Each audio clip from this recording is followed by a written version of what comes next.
Hello guys, welcome back to my channel which is Statistics with Vivek. So चलिए start करते हैं अपना second part of discrete random variable.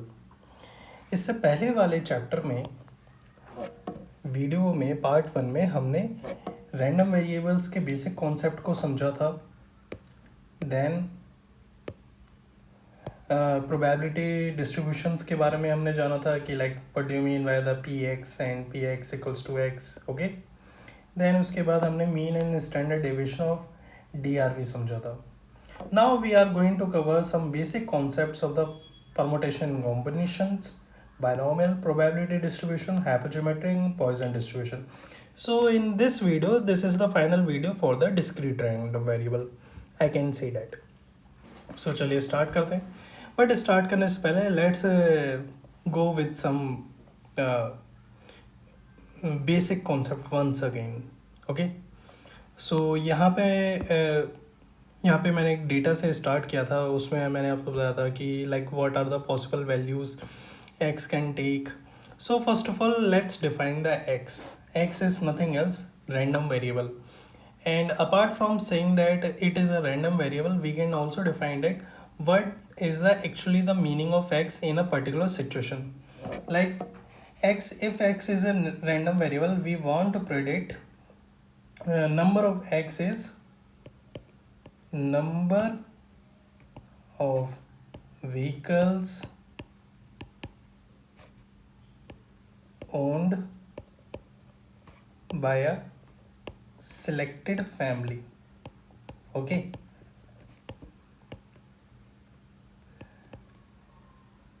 तो x जो होगा वो कोई भी वैल्यू ले सकता है, 0 1 2 3 4, और उसके रिस्पेक्टिव में उसकी एक प्रोबेबिलिटी होगी, और इसी को हम क्या कहते हैं, रैंडम वेरिएबल। ओके, सो यहाँ पे मैंने कुछ एग्जांपल्स को डिस्कस किया था। देन यहाँ पे types of the random variable बताए थे, which is discrete and continuous. Then यहाँ पे हमने स्टार्ट किया था डिस्क्रीट रैंडम वेरिएबल। ये वो वेरिएबल्स होते हैं जिनमें एक्स की जो वैल्यू होती है वो होल नंबर्स होती हैं, लाइक लाइक जो डेसिमल वैल्यूज़ नहीं होती हैं उनको लिए जाता है। ओके, देन इसके बाद हमने कंटिन्यूस रैंडम वेरिएबल्स को स्टडी किया था। ये जो वैल्यूज़ होती हैं ये पर्टिकुलर एक रेंज के अंदर लाई करती हैं। For example length of a room, quantity of a milk और weight of fishes etcetera. Then यहाँ पे हमने कुछ टेस्ट डिस्कस करे थे। Then we were forward toward the probability distribution for the discrete. Okay, so basically here we nothing else, we are just studying probability of x, मतलब probability of a random variable when the random variable's value equals to small x. Like in the previous case, if we want to predict number of cars, then it can be like probability of random variable should equal to the like 0 cars, then it have some values. Okay, so x be a discrete random variable, discrete random variable, and the probability distribution of the x describes the probability are distributed over all the possible values. Okay, then probability distribution of discrete random list all the possible values. Okay, that's fine. सो यहाँ पे हमने इन सब चीज़ों को cover किया था। Then उसके बाद हमने कुछ कैरेक्टरिस्टिक्स पढ़ी थी प्रोबेबिलिटी डिस्ट्रीब्यूशन का। किसी एक फंक्शन को अगर प्रोबेबिलिटी डिस्ट्रीब्यूशन बनना है, किसी PDF को अगर प्रोबेबिलिटी डिस्ट्रीब्यूशन बनना है, तो उसे दो कंडीशन फुलफ़िल करनी पड़ेंगी। First of all, for example if I can say that, हाँ, कि जो भी प्रोबेबिलिटीज़ हैं, जो भी x की वैल्यूज़ हैं यहाँ पे 0 1 2 3, ओके, और यहाँ पे उसके साथ रिस्पेक्टिव में उसकी प्रोबेबिलिटीज़ मेंशन कर रखी हैं।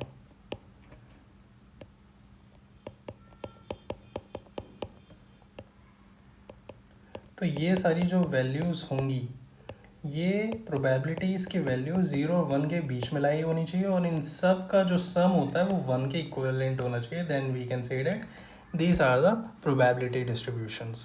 Okay, so let's forward. This is our some questions. यहाँ पे मैंने कुछ चीज़ें एक्सप्लिसिटली बहुत जल्दी में बता दी थी, बट मैं भी उनको टाइम लेके अच्छे से समझाऊंगा.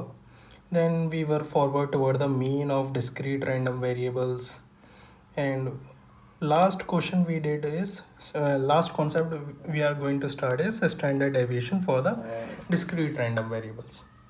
Okay, so let's start with these topics, how to handle these types of questions, like how to find out the probability when we have certain kind of ranges. Okay, so इसको start करते हैं.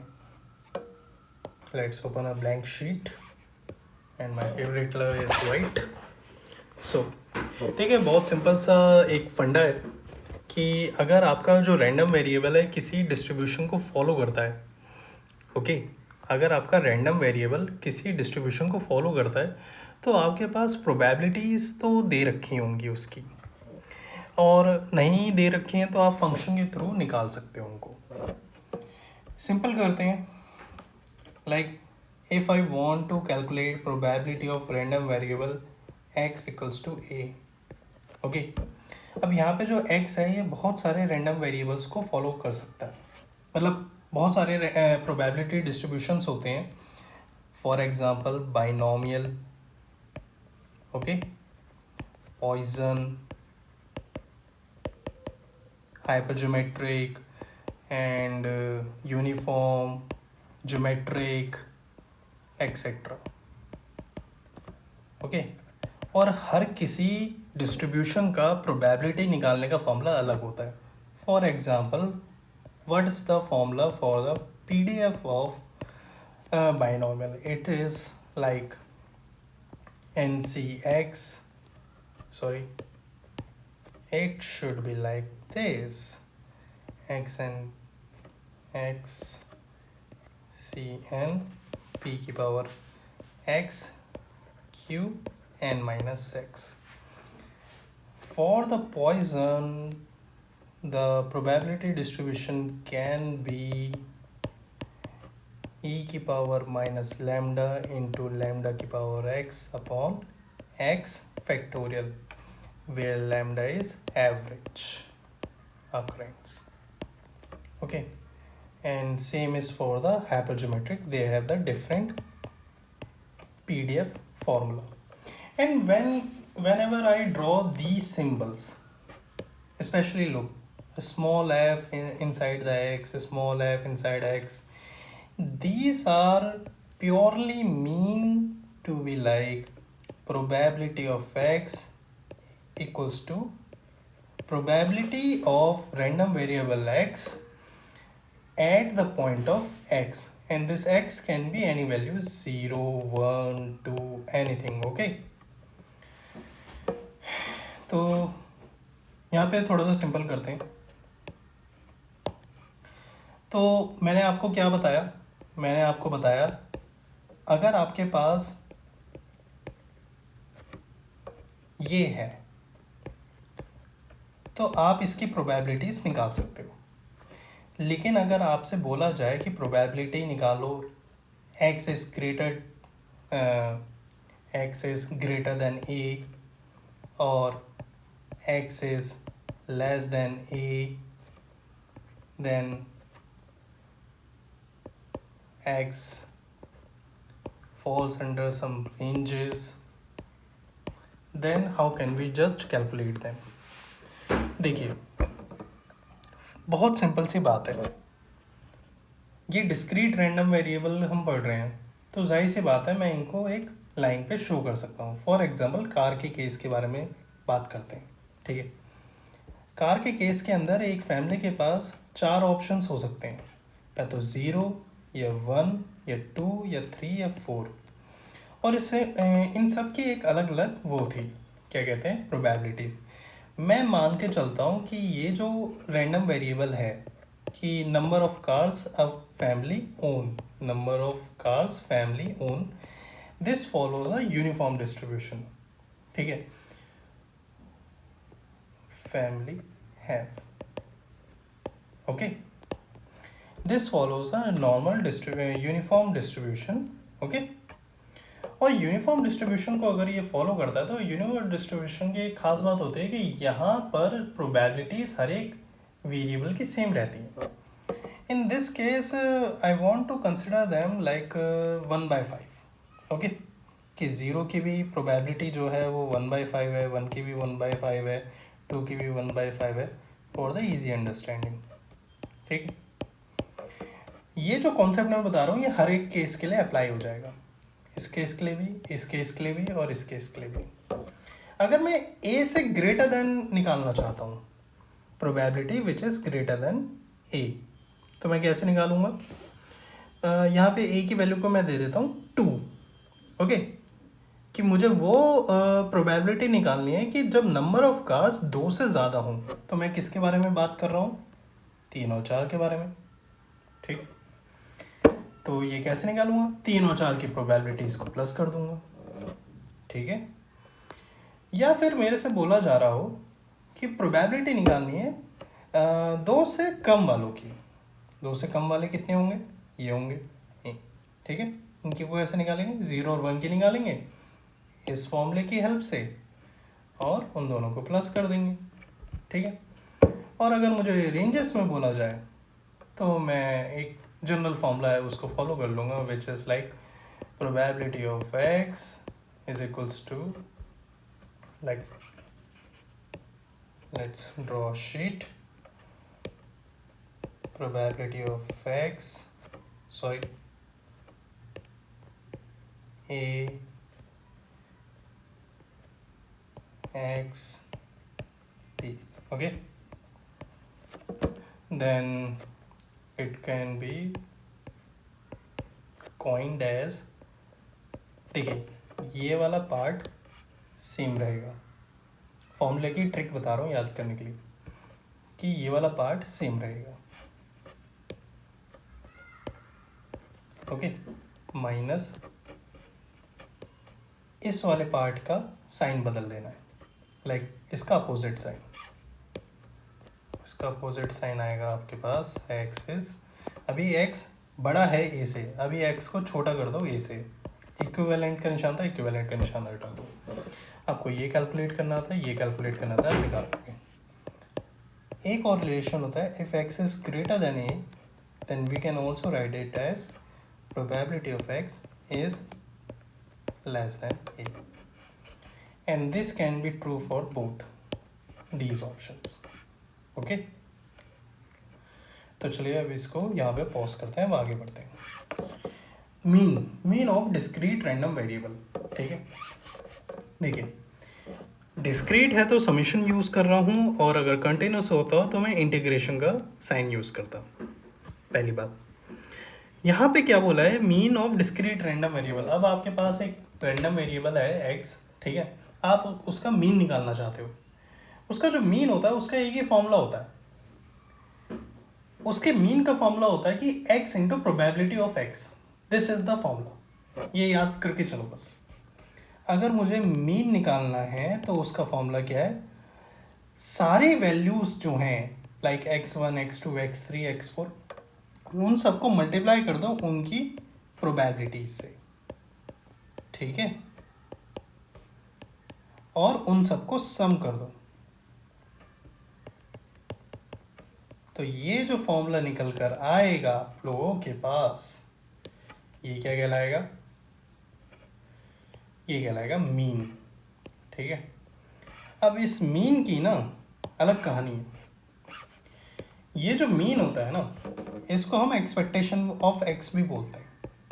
मतलब expect कर सकते हैं कि ये value तो आएगी ही आएगी. अगर मैं रैंडम वेरिएबल जो कार्स वाला केस था उसका अगर मैं मीन निकालने की कोशिश करूं तो उसका हमारा मीन कितना निकल कर आएगा? डेटा के हिसाब से कैलकुलेट करके देख लेते हैं. वो जो भी वैल्यू होगी, मैं ये बोल सकता हूँ कि आप कोई सी भी फैमिली को चूज़ करो, 110% ये वाली वैल्यू के आसपास ही आने वाला है आपका ऑब्जर्वेशन टिल अगर आपके डेटा के अंदर आउटलायर्स नहीं है। ओके, तो चलिए इसको स्टार्ट करते हैं। Expectation of X equals to the mu and which is equals to the summation of X I into probability of X into X I, where I goes to 1 to n। जितने भी हमारे पास possible values of X होंगी, मेरे से बच्चे मतलब मेरे से मेरे फ्रेंड्स ये वाला क्वेश्चन बहुत अक्सर पूछते थे कि what is the difference between capital x and small x. तो इसको थोड़ा सा विस्तार में बताते हैं। देखिए जी, कैपिटल एक्स है random variable, random variable, but अपने पास जो स्मॉल एक्स है ये वो वैल्यूज हैं जो रैंडम वेरिएबल्स ले सकता है, values that a random variable can take। okay,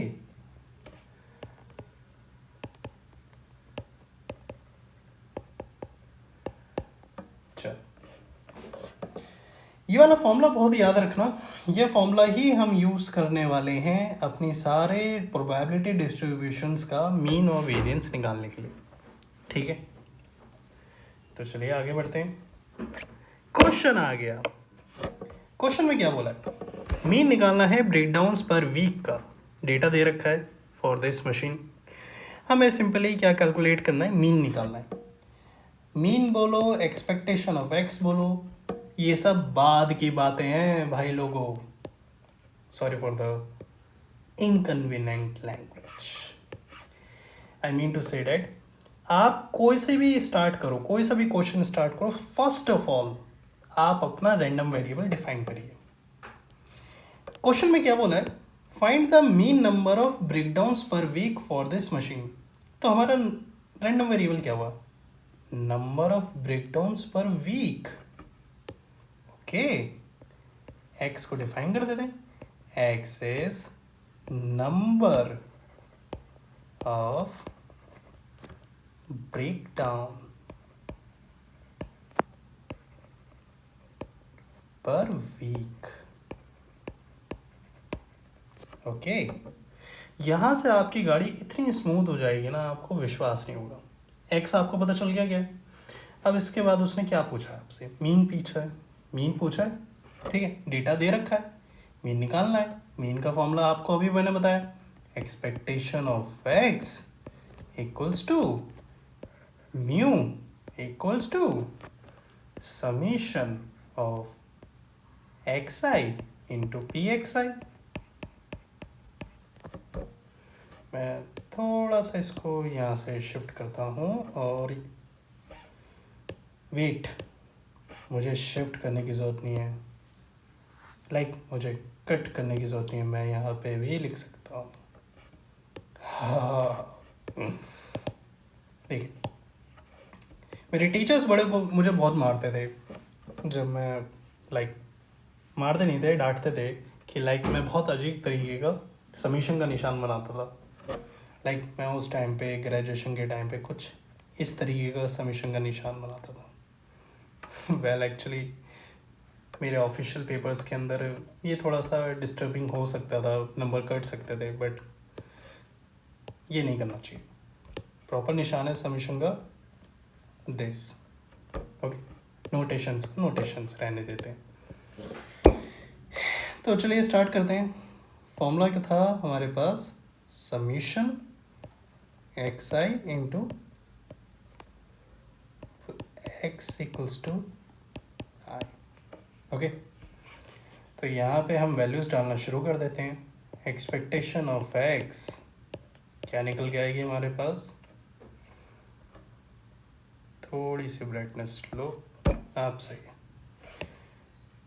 oops, ये तो भाग गया, वापस आ गया। सारी वैल्यूज़ को, ये जो हमारे पास वैल्यूज़ हैं, इन सबको इनको मल्टीप्लाई करके ऐड ही करना है, nothing else, there is no rocket science here. 0 into 0.15, then 1 into 0.2, 2 into 0.35, then 3 into 0.3. और अगर मैं इनको ऐड करता हूँ 0.2, then 0.7, then 0.9, and if I add them, it is goes around 0.1.8, yes 1.8. तो मैं एवरेज एक वीक में कितने ब्रेकडाउन एक्सपेक्ट कर सकता हूँ? 1.8. और ये तो एवरेज वैल्यू है, ठीक है। तो जो भी हमारे ब्रेकडाउन्स होंगे वो इसी के अराउंड फ्लोट करेंगे, ओके। अब वो जिस रेंज में फ्लोट करेंगे वो हम निकालते हैं with the help of standard deviation और वेरिएंसी। तो चलिए अब नेक्स्ट टॉपिक पढ़ते हैं, which is our standard deviation for the discrete random variable. The standard deviation of the discrete random variable denoted by the sigma measure the spread of the probability distribution. The standard deviation of a discrete random variable x measures the spread of the probability distribution. Same जो मैंने आपको बताया। और यहाँ पे इनका formula दे रखा है दिस एंड दिस। मेरी जो कोशिश रहेगी ये फॉर्मूले को एक्सप्लेन करने की कोशिश रहेगी, इस फॉर्मूले से ये फॉर्मूला कैसे निकला और फिर इस फॉर्मूले से ये फॉर्मूला कैसे निकल के आता है, ठीक है। क्योंकि इसके ऊपर तो सारी कहानी चल रही है बाबू गोसाई।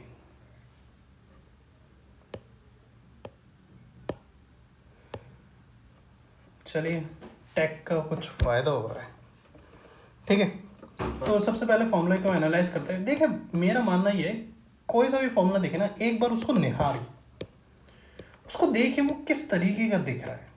बहुत कुछ बताते हैं फॉर्मूले हमें। मैंने अभी आपको एक्सपेक्टेशन ऑफ एक्स का फॉर्मूला बताया था कि मैं एक्स की मल्टीप्लाई कर रहा हूँ उसकी प्रोबेबिलिटी के साथ।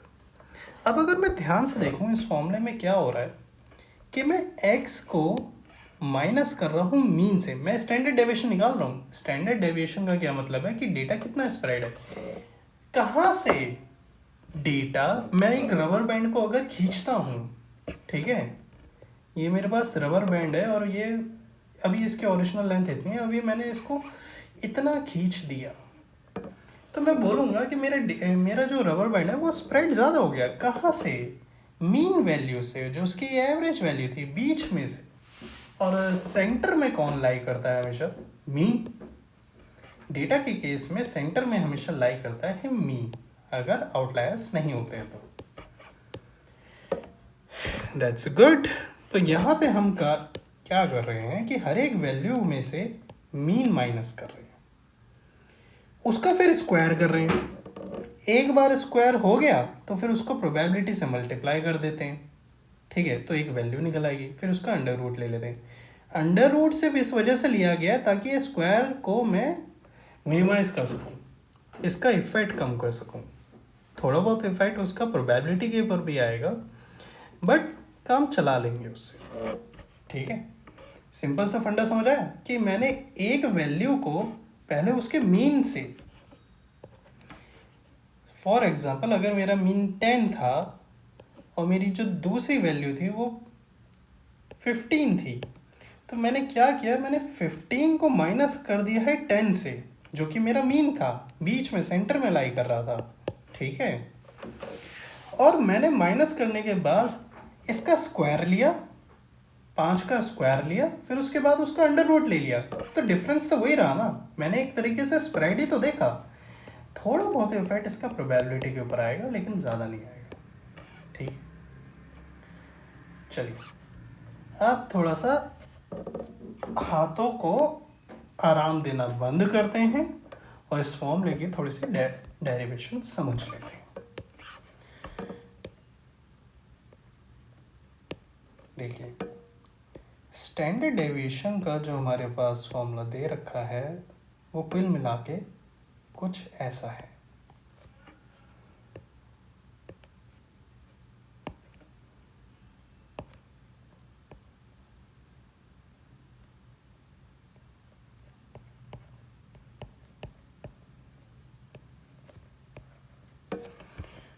Probability of X I.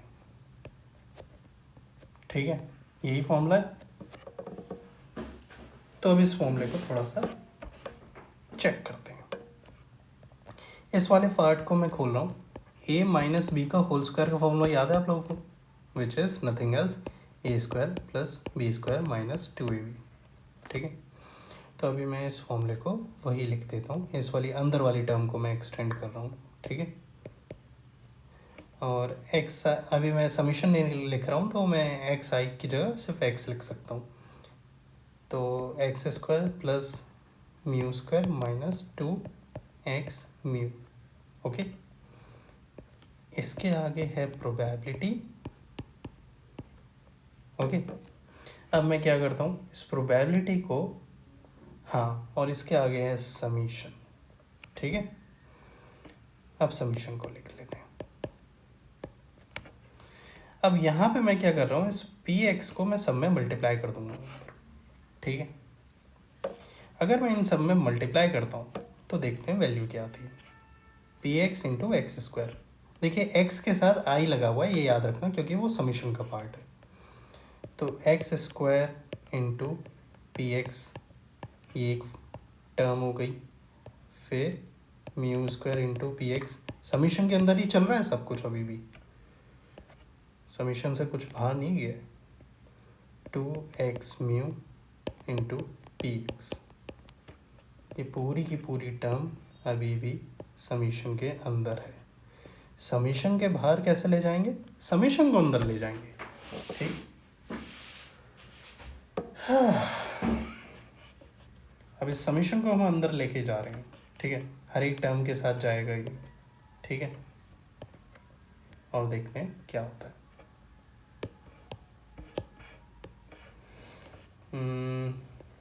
This is summation of x square and P x. ठीक है, plus summation of mu square into P x minus 2। जो जिनमें आई नहीं लगा होगा ना, वो समीशन से बाहर आ सकती हैं वैल्यूज़। यहाँ पे तो दोनों में आई लगा हुआ है, तो ये तो नहीं आ पाएंगे, लेकिन म्यू में नहीं लगा हुआ है तो वो बाहर आ सकते हैं। ठीक है,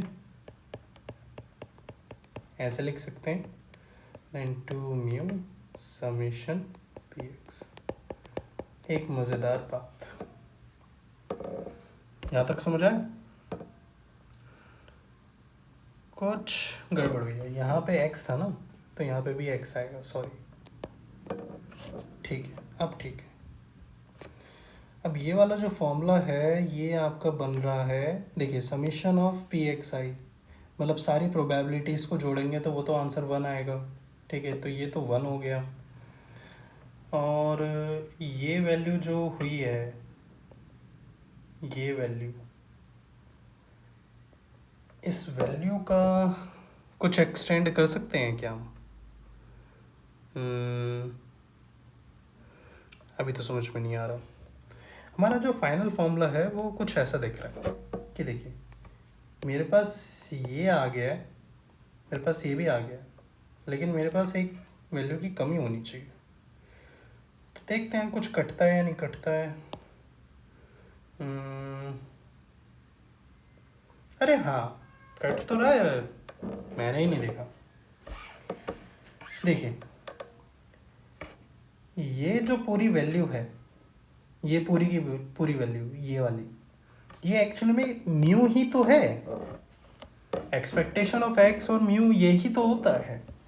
ध्यान से सोचिए, probably summation of X into probability of x is nothing else expectation of x और मीन ऑफ एक्स। ठीक है, अगर ये म्यू है तो इसकी जगह मैं म्यू रख सकता हूँ, और mu into mu mu square, तो माइनस का 2 म्यू स्क्वायर है मेरे पास, और इसकी वैल्यू 1 है, तो ये मेरा म्यू स्क्वायर है खाली। यहाँ पे माइनस की 2 म्यू स्क्वायर है, यहाँ पॉजिटिव का 1 म्यू स्क्वायर है। तो मेरा एंड फॉर्मूला क्या हो गया, summation of x square into P x my plus mu square minus 2 mu square. तो क्या बचा, x square into P x minus mu square, ठीक है, अंडर रूट चल ही रहा था। तो ये हमारा फॉर्मूला आ गया किसका, ये आया है मेरे पास स्टैंडर्ड डेविएशन का, ठीक है। तो इसके बाद मैंने एक चीज़ और बताई थी, हाँ, ये वाला फॉर्मूला कैसे निकल के आता है, ये वाला फॉर्मूला समझ आ गया हमें। अब दूसरे वाला formula which is standard deviation equals to summation of x square, expectation of x square minus expectation of x का whole square and it goes under root, ठीक है।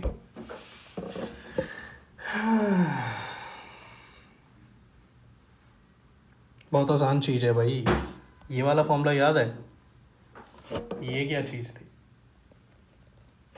और ये क्या चीज़ है, ये क्या है एक्सपेक्टेशन ऑफ एक्स और उसका मैंने क्या किया है स्क्वायर, ठीक है, माइनस का निशान यहाँ पे, x square into P x. Expectation of x का फॉर्मूला होता है x into P x, expectation of x square का फॉर्मूला होता है एक्स स्क्वायर अंदर है एक्स के ऊपर, तो expectation of x square into में पी एक्स, ठीक है ना। तो ये वाला जो फॉर्मूला है ये nothing else expectation of x square, ठीक है, बाद में इसी का अंडर रूट लिया गया। आई होप कि आपको ये क्लियर होगा। तो चलिए अब आगे बढ़ते हैं। ये क्वेश्चन है स्टैंडर्ड डेविएशन निकालने का, इसमें हमें एक्स दे रखा है और उनकी प्रोबेबिलिटीज़ दे रखी हैं और हमें यहाँ पे क्वेश्चन निकालना है, ठीक है, स्टैंडर्ड डेविएशन निकालना है। स्टैंडर्ड डेविएशन का फॉर्मूला आप लोगों को मैंने बता रखा है, which is nothing else summation under root and then summation X square into P X. आपके पास पी एक्स है, एक्स स्क्वायर आप निकाल सकते हैं, देन मीन भी आप निकाल सकते हैं। मीन का फॉर्मूला क्या है आपके पास, summation of X into P X. I hope यहाँ तक क्लियर होगी बात। आगे बढ़ते हैं, ये इसका स्टेप्स हैं, ये नोट कर लीजिएगा। Then next factorial, permutation and combination के फॉर्मूलेस को समझते हैं। बुक के अंदर जो नोटेशन है वो थोड़ी सी वीक है, मतलब मुझे वो क्लियरली ठीक तरीके से समझ में नहीं आती है, आपको आती है तो दैट्स फाइन, मुझे नहीं आती है, बट मतलब मतलब मैं उसमें थोड़ा सा कंफ्यूज होता हूँ। जो बुक की जो इंटरप्रिटेशन, मतलब जो बुक के जो साइंस होते हैं, तो मैं आपको सिंपल वे में बताऊंगा। फैक्टोरियल्स क्या होते हैं, represent the factorial is just a number of it just a product of all the integers from n to 1, okay. अगर मैंने 6 फैक्टोरियल लिखा है तो उसका मतलब ये है 6 into 5 into 4 into 3 into 2 into 1, मतलब कि कोई सा भी नंबर ले लूँ, उन सारे नंबर्स को मल्टीप्लाई करते चले जाना है टिल वी रीच 1, ठीक है। उनका फॉर्मूला ये। देन इसके बाद कॉम्बिनेशंस क्या होते हैं कि आपके पास x एलिमेंट्स हैं, आपके पास टोटल n एलिमेंट्स हैं, उसमें से x एलिमेंट्स को सिलेक्ट करना है, ठीक है। आपके पास 20 बॉल्स हैं, उसमें से 4 बॉल्स को आपको सिलेक्ट करना है। तो कितने नंबर ऑफ कॉम्बिनेशंस बन सकते हैं उन सिलेक्शन के, उसको कहते हैं NCX, कि 4 बॉल्स को सिलेक्ट करना है तो कैसे कैसे बन सकते हैं। लाइक मैंने पहली बॉल ले ली, फर्स्ट बॉल को मैंने फिक्स रखा है, बाकी 3 बॉल्स में मैं रोटेशन करता हुआ चला जा रहा हूँ, ठीक है। तो ये काफ़ी ह्यूज नंबर निकल के आता है। इसका जो फॉर्मूला होता है वो स्क्रीन पे, ठीक है। मैं कंफ्यूज कहाँ पे होता हूँ, क्योंकि ये n को शुरुआत में रखते हैं और x को पीछे रखते हैं। मेरी जो इंटरप्रिटेशन रहती है, मैं जैसे फॉर्मूलेस यूज़ करता था कॉलेजेस के अंदर, वो something like that, x c n and which is equals to n factorial upon n minus x and x factorial, मतलब मैं ऐसे इंटरप्रिटेशन यूज़ करता था, ये ऐसे यूज़ करते हैं बुक्स वाले। परमुटेशन का सिंपल मीनिंग ये होता है कि वो जो कॉम्बिनेशंस होते हैं उसमें ऑर्डर भी जब इम्पोर्टेंट हो जाता है तो उसके लिए ये फॉर्मूला यूज़ करते हैं, ठीक। देन अपना नया, तो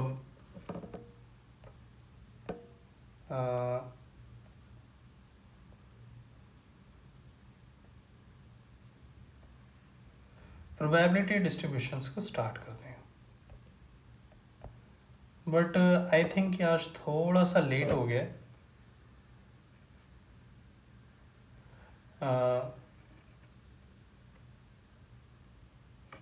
इसको आज हम